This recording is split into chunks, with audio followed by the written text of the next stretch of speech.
ملک دلدار کی کرسی کے پیچھے ایک آہنی الماری تھی۔ اسی الماری کے ایک خفیہ خانے سے ہمیں ہمارا مطلوبہ صندلی باکس مل گیا تھا۔ میں نے جب صندل کا لکڑی سے تیار کردہ 6x6x4 انچ کا باکس کھولا تو میری حیرت کی انتہا نہ رہی۔ انتہائی بیش قیمت طلائی جڑاؤ کنگن میری آنکھوں میں چکا چوند پیدا کر رہا تھا۔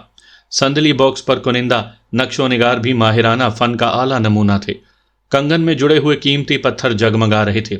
وہاں پر موجود ہر شخص اس منظر سے حیرت زدہ تھا۔ ملک فیاض احمد کی حالت دیدنی تھی۔ اس نے ایک لمحے کے لیے یہ بھی نہیں سوچا ہوگا کہ مسروقہ طلائی کنگن واقعی اس کی حویلی سے برآمد ہو سکتا تھا۔